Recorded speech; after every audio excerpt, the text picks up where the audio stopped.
Please stand for the arrival of the official party.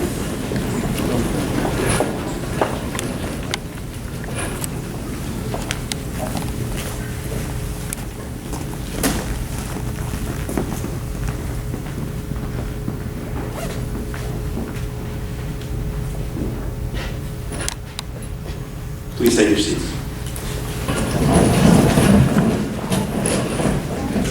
Wing East, post. Forward, mark.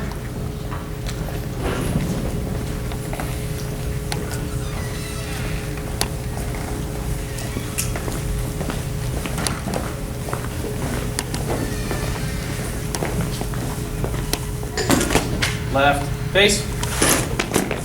Wing East seats. Good afternoon, ladies and gentlemen. My name is Lieutenant Rob DePaul, call sign Goblin, and it's my distinct honor to be conducting the winging ceremony today. Commodore Lassen, CEOs, XOs, family, friends, and guests, I'd like to welcome you to Naval Air Station in Kingsville. Many of you have traveled far to see your wingies received after years of effort their coveted wings of gold. This winging ceremony is the culmination of your wingies' dedication and perseverance. We, the instructor pilots and staff, have held them to high standards during this final phase of training. It's with great pride that we present their accomplishments to you in this time-honored tradition. After today's ceremony, they will be called Naval Aviators, an elite group of men and women who are committed to serving and defending their country and around the world at a moment's notice. To begin the ceremony, Chaplain Allender will provide the invocation. Let's bow our heads in prayer. Our gracious God, today is a day worthy of celebration. With the reception of the Wings of Gold, our newest Navy and Marine Corps aviators have been accepted into an amazing legacy that bears great responsibility. These men and women are not merely another among the population. They are warriors, they are peacekeepers, they are leaders, they are aviators. They will serve under the cloth of our nation to defend the greatest asset that we have, the people of this great country. And when called upon, they will defend these people with the full extent of our nation's arsenal.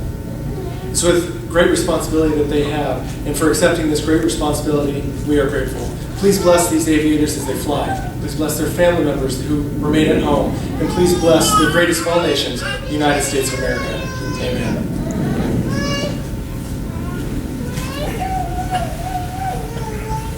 At NAS Kingsville, our flight suits are assigned to one of two squadrons, the VT-21 Fighting Redhawks or the VT-22 Golden Eagles.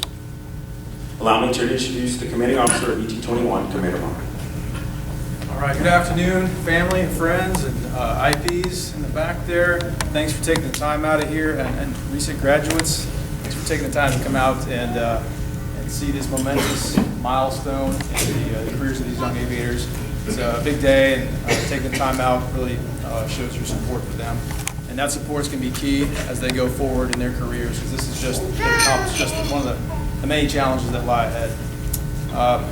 So we take a pretty raw product that shows up here. We polish them up, and they look real good like this when they come out the other side. But it takes a lot of work on their part, and a lot of that work on the part of our IPs, all the flight suits you see in the back of the room. So just a big round of applause for yourselves and our IPs.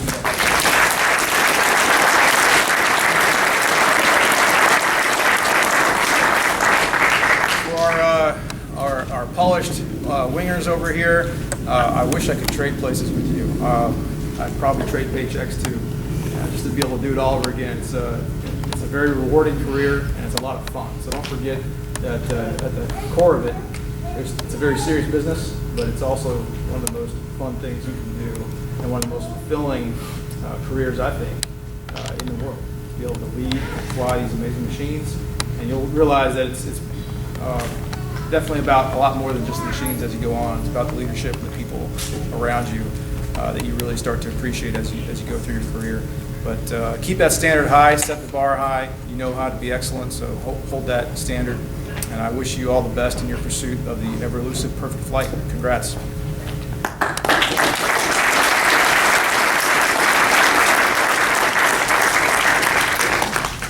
Now allow me to introduce the commanding officer of VT-22, Commander Connor. Thanks, Bob. All right, welcome everybody. My XO is not able to be here today, so he sends his regrets. On behalf of him, myself, and all the Golden Eagles, welcome to Kingsville. It's a pretty big group of family members. It's good to see. That's awesome. So I like a couple of the things Commander Mars said, because I think they're important. But particularly these folks over here. They worked very hard, took a lot of discipline, hard work to get to where they are right now, and they wouldn't be able to do that without everyone in this room here and your support. So give yourselves a pat on the back, because they're here because of you as well as their own dedication to work. So thank you, as well as the instructors in the back. Of course, they spend a lot of time on a daily basis, a little bit more at closer reach to them than you guys are at this moment, and a little bit more maybe how do I say it, a little bit scary at times perhaps, but overall not so much. They're good students, and the instructors are able to handle that sort of situation. So thank you to them for all their hard work, dedication. For you folks over here, nice job gotten this far. Going to get wings put on your chest today. You worked hard to get here. You deserve it. So congratulations on that. Remember, it doesn't end here. You're going to go to the FRS. It's going to be another challenge. It's going to be a greater challenge. Okay, it's supposed to be harder than here. We're preparing you to be a combat aviator in the fleet in your platform now. So go there, learn how to employ your combat platform, be the best you can be there. Keep helping each other out as you have done here, and the others that are around you. Don't forget, that also means now the people that you're going to be leading within your squadrons once you get there. So sailors and Marines are going to look up to you and emulate what you do. So be a good example for them as you move on to the fleet. And yeah, never stop learning, never stop having fun. It's a fun job, it really is. There's ups and downs, but overall, when you look back on it and everything you've done, and everything I've done up to this point in my career over the last 20 years, it's been amazing. And I don't regret one single bit of it. I never will. So you've got that to look forward to. Keep that in mind on the days that are a little bit tougher than the others. So congratulations again. Good luck.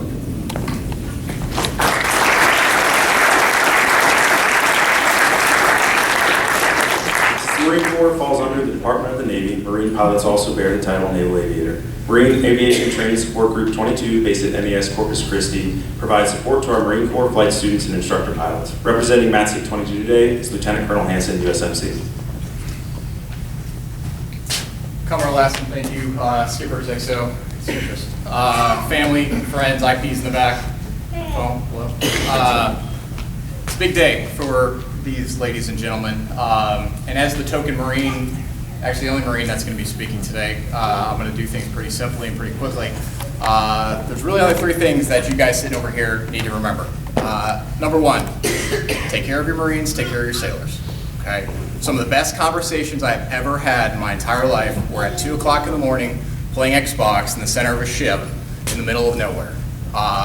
You will learn more about your Marines, your sailors, the people that are working on the airplanes that you're going to go fly than you ever will. And turns out, when they know that you care about them, they're going to start caring about the things that you fly a hell of a lot more than they did up until that point. And they're going to care about you guys as individuals. Second thing, take care of your airplanes. Okay, you're going from something that is designed to be rugged and let you guys just beat ever living you know what out of it, to really pieces of American treasure. Okay, these are $120 million airplanes. Even the Harrier is going to be expensive. These airplanes, they're going to take care of you if you take care of them. Every single one of us that's up here has taken these things into harm's way, and they're going to take care of you as long as you take care of them, okay? And the very last thing I'll leave you with is nobody that's got wings in their chest did that because they want to build PowerPoint slides, okay? Remember that when you're sitting there doing paperwork in the middle of the night, when you've got another knock on your door, sir, Lance Corporal, Smith did it again.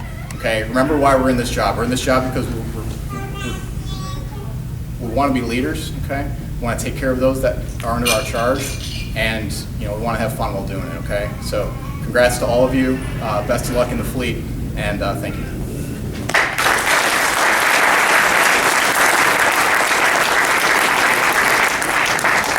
All flight training conducted by the 2 Squadron at MES Kingsville is overseen by Training Air Wing 2. Allow me to introduce Captain Lassen, Commodore of Training Air Wing 2. Families and friends, welcome to Kingsville. Looks like the weather cleared and we got a good day for a wing, so maybe not so good. The social last night, apologize for not being there. My wife chose this week to be out of town, and I think she did it on purpose for wife appreciation, so it worked. I'm ready for her to be back tomorrow. I got a chance to talk to the wingies on Tuesday, and we spent about an hour, a little over an hour, talking about what to expect in the fleet and what the future holds. And I think that was a productive conversation, one that I always enjoy. Part of their success, which has been mentioned here, is because of you. Your success, their success is a reflection of the dedication and support that you have given them over the course of the last 2.5 years for most of them. They will still need that moving forward. They will, there'll be, as mentioned, the harder part is yet to come. It's not insurmountable, but it is challenging and extremely rewarding. And there will be times when they will call you low, and you'll have to pick them up, and they'll be calling you sometimes they're really high, and you'll have to cut them down a little bit, squeeze that head back in. It's a little bit. When they, have done some great accomplishment in an airplane, just remind them that they were, you once changed their diaper or whatever needs to bring them down to earth. But they are going to need your support. Naval aviation, in general, is a family business. All right, our sailors and Marines, pilots, aircrew do not succeed without the support of families. So it's important that you're here, and seeing you all here supporting them is a testament. They will have that going forward. Our air boss, Vice Admiral Miller, likes to say that we stand on the shoulders of giants. I want to share with you a story today about a young man in World War II. His name was Alexander Vrasiu. He was the son of Romanian immigrants, which is a testament to what this country and what people can become in this country. He ended World War II with 19 kills, and for a 4-month period was the highest scoring ace of World War II. He is one of only 2 or 3 to become an ace in one day. Although he had killed more than 5 Japanese airplanes prior to that day, in June 19th, 1944, the Battle of the Philippine Sea, Alexander Vrasiu took off in his F-6F Hellcat from the deck of USS Lexington, the same Lexington that sits in Corpus Christi today. As he took off, he found out that his airplane was stuck in what they called low blower. It didn't have the performance that his other squadron mates had, so he was left behind.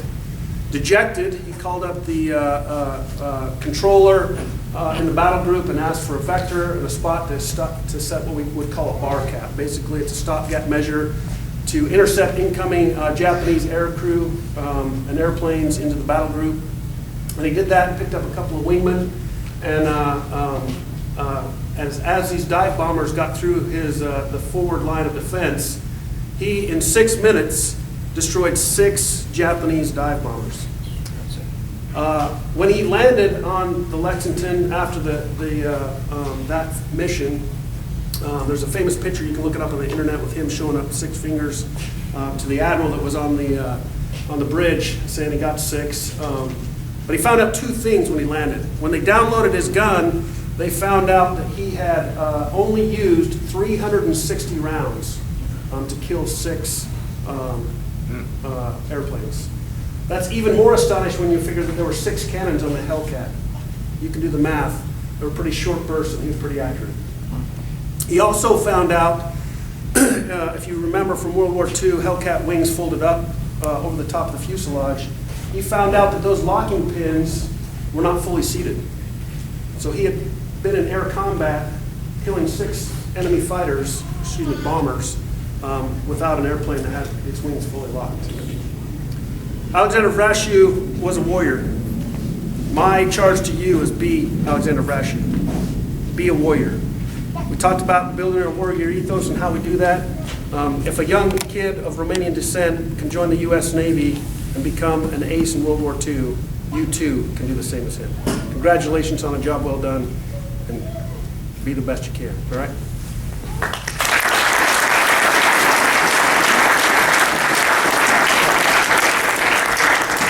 We would now like to recognize the public servant and military family and friends of our wingers. If you would, please stand when your name is called and remain standing so that you may be recognized. Ladies and gentlemen, please hold your applause until all guests have been called. Sergeant Patricia Falcon, USNC prior service. Petty Officer 2nd Class William CV, U.S. Navy prior service. Specialist Caleb CV, U.S. Army National Guard. David Muscoviak, U.S. Navy retired. Maria Muscoviak, U.S. Navy retired. First Lieutenant Lindsay Locke, U.S. Air Force. Monica Jones, U.S. Navy Reserve. Doug Jones, Military Sealift Command. Jeff Jones, NASTY 08. If there are any public servants or military veterans in the audience that I did not call, please stand. Ladies and gentlemen, thank you for service to our country.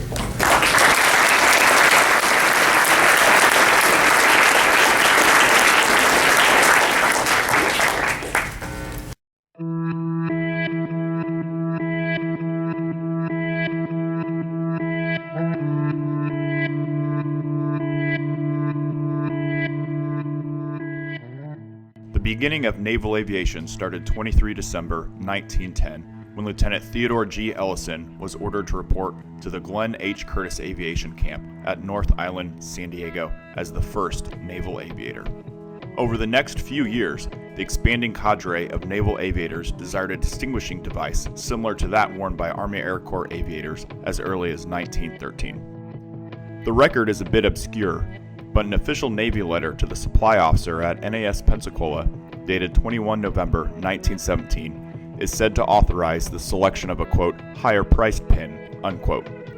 Thus, in December 1917, the Bailey Banks and Biddle Company of Philadelphia delivered the first lot of Navy wings at a cost of $1.15 each. For our current student naval aviators, the training is full of adventure and excitement. After commissioning, they arrive at NAS Pensacola for a month of academics, water survival, and aviation physiology training. Here, they also receive their leather jacket, as well as practice with the helo dunker, which submerges and flips upside down, allowing for students to practice the underwater egress. After that first month of training, referred to as API, they move on to the first phase of flight training, primary, to learn to fly the Beechcraft T-6 Bravo Texan II at one of two locations, NAS Whiting Field in Milton, Florida, or NAS Corpus Christi in Texas. After completion of primary flight training, students submit a dream sheet requesting one of 5 pipelines: Strike, E2C2, Maritime, Helicopter, and E6 TACMO. Those that select E2C2 first move to NAS Corpus Christi, where they learn the fundamentals of flying multi-engine propeller aircraft in the T-44 or TC-12. Once complete with this intermediate phase of training, they join those students who selected Strike at one of 2 jet training bases, NAS Meridian, Mississippi, or here at NAS Kingsville, Texas. Here at Kingsville, they hit the deck running, starting with ground training for 3 weeks of academics and flight procedures. They put their knowledge to work right away in the simulators, which are equipped with impressive graphics and cockpit consoles which ready these aviators for their aircraft flights. After ground school, they learn to fly on instruments alone. We go so far as to require they fly underneath a curtain, or bag. If you look closely at the photo, you can see the white cloth covering the back cockpit. Apart from their instruments, the aviators essentially have no reference to what is happening outside of the aircraft. They then jump into the front seat for familiarization flights, or as we call it, FAMs, where they conduct basic aerobatics and stalls to gain confidence as well as learn to land the aircraft in both normal and emergency modes. The FAMs training culminates in their first of several solo flights to come, essentially no instructor with them in the jet. After the first solo, their hard work is rewarded with a return to the back seat underneath the bag for more instrument training. Eventually, they earn their instrument rating, or cloud card, which is their license to fly in the clouds for their future training flights. Once they are confident flying on instruments and landing at the field, they train to fly within 10 feet of another aircraft during the formation stage, first as a 2-plane, or section, and then as a 3 or 4-plane, or division. They also gain experience flying at night, again as close as 10 feet from another aircraft. In addition to the close aboard formation flying, they learn how to fly formation from a mile apart during the tactical formation stage. For the strike students, they then head off to NAF El Centro, California, for the weapons stage, where they will practice dropping the Mark 76, a practice bomb they will drop many times again in their future fleet aircraft. They also conduct low-level navigation at 500 feet above the ground at 360 knots, or roughly 410 miles per hour. Combining their experiences of formation flying and bombing, They then conduct low-level road reconnaissance as well as low-level navigation and tactical formation with another aircraft.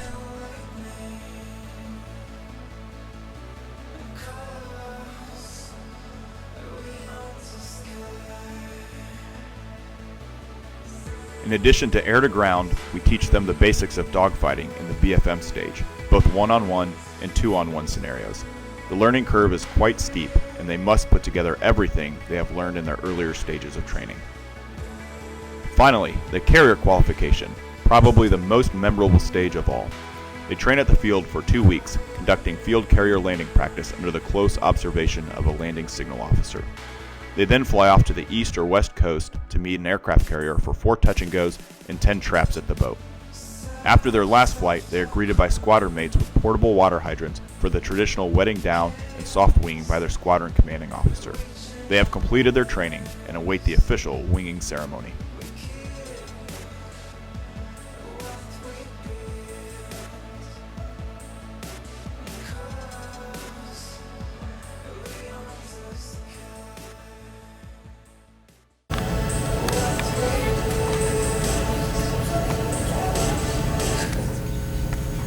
Now, without further ado, we will conduct the winging portion of the ceremony. The guidelines for this portion will be as follows. I will call up each wingee and read a short biography. Then the family and friends who are pinning the wings on will come up and join the wingee. Our official photographer will make sure the moment is captured, but please feel free to take pictures. Following the ceremony, there will be opportunities for more pictures with our official photographer. To present the wings for VT-21, would Commander Marr please come forward?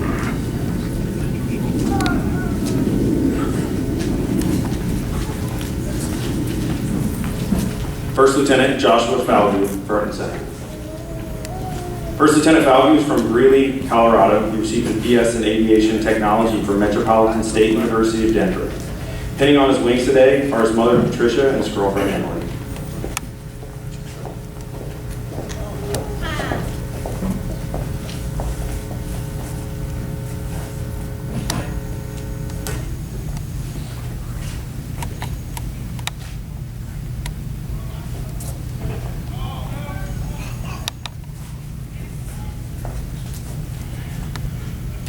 First Lieutenant Falco has orders to fly the AB-8B Harrier with BMAT 203 at MCAS Cherry Point, North Carolina.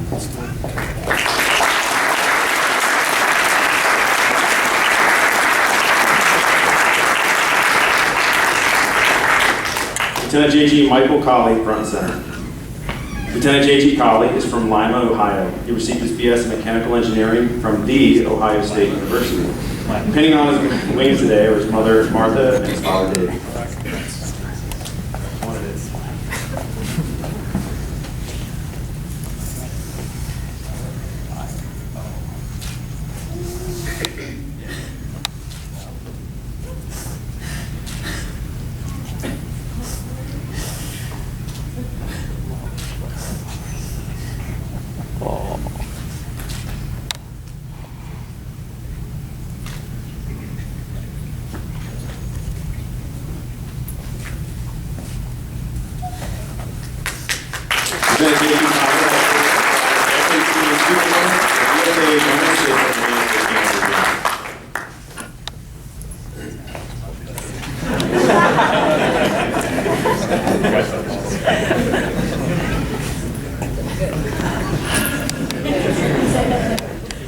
Lieutenant J.G. Nick Nair, front center.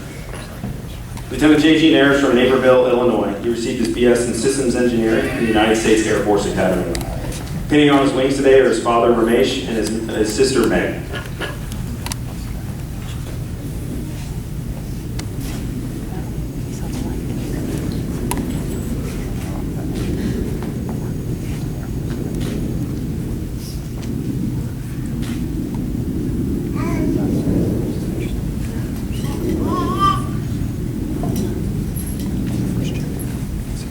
Lieutenant J.G. Nair have orders to fly the F-18 Super Hornet with VFA 122 at NAS Lemoore, California.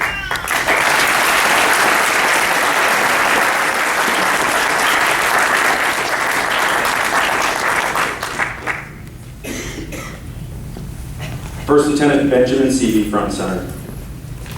First Lieutenant Seavey is from Harrisonville, Missouri, received his BS in Criminal Justice from the University of Central Missouri. Hitting on his wings today are his wife Bailey and son Case.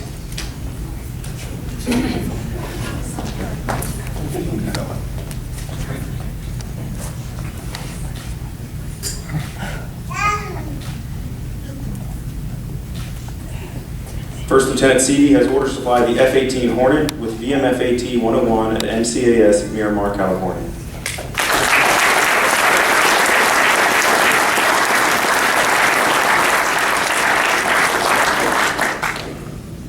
Lieutenant J.G. Adam Morrow, front center. Lieutenant J.G. Morrow is from Lindenhurst, New York, and received his BS in Genetics and Genomics from Cornell University. Hitting on his wings today are his mother, Sylvia, and his father, Richard.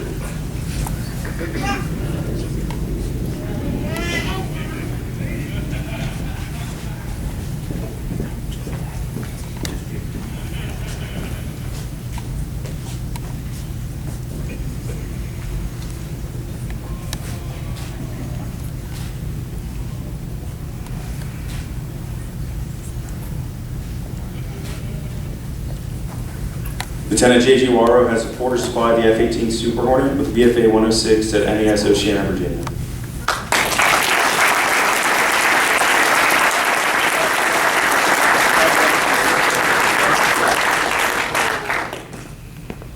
To present the wings for VT-22, would Commander Connor please come forward?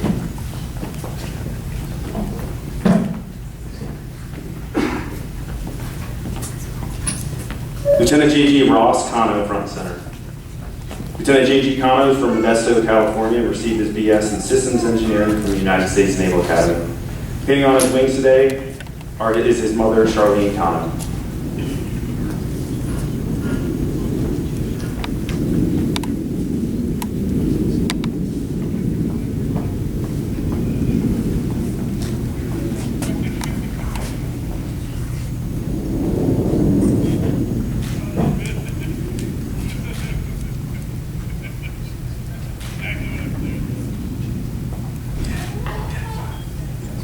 Lieutenant J.G. Cano has order supply of the F-18 Super Hornet with VFA 106 at NAS Oceana, Virginia.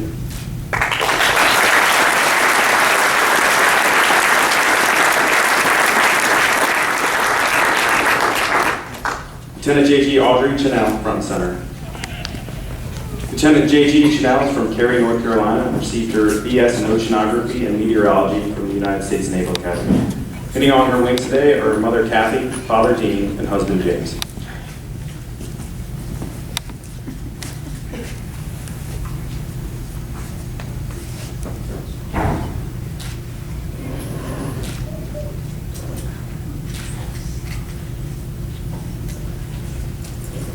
Lieutenant J.G. Chanel has order supplied the F-18 Super Hornet with VFA 106 at NAS Oceana, Virginia.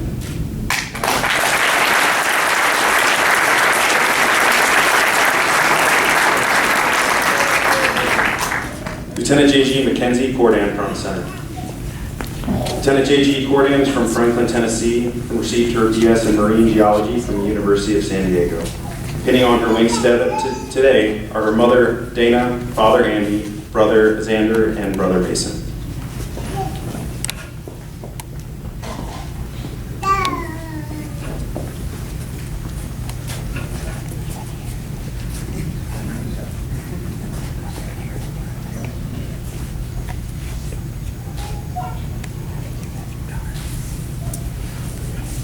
Lieutenant J.G. Cordan has order supplied the F-18 Super Hornet with VFA 122 at NAS Livermore, California.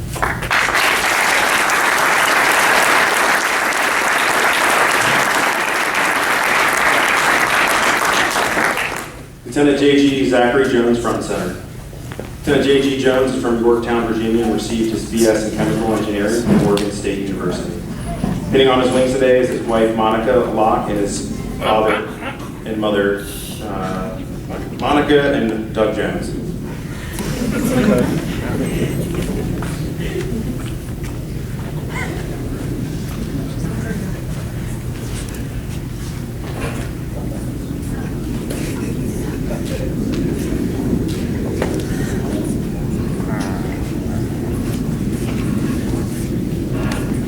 Lieutenant J.G. Jones has orders to fly the E-18G Growler with VAQ 129 at NES Whidbey Island, Washington.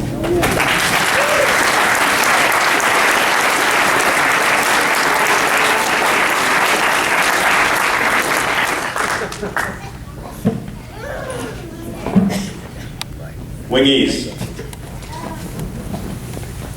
Post. I swear we practice.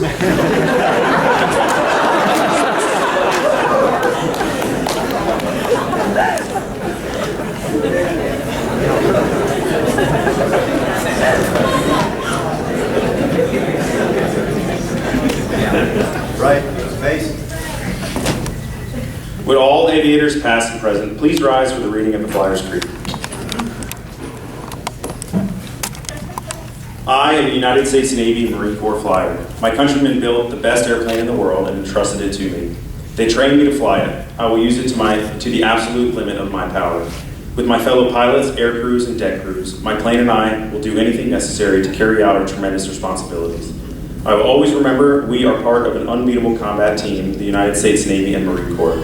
When the going is fast and rough, I will not falter. I will be uncompromising in every blow I strike. I will be humble in victory. I am the United States Navy and Marine Corps flyer. I have dedicated myself to my country with its many millions of all races, colors, and creeds. They and their way of life are worthy of my greatest protective effort. I ask the help of God in making the effort great enough. Ladies and gentlemen, the United States Navy and Marine Corps are proud to present their newest naval aviators.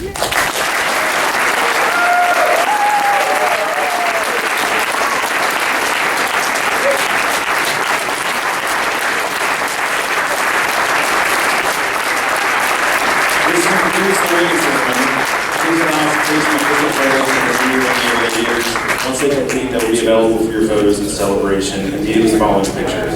Please join them at the club around 2100.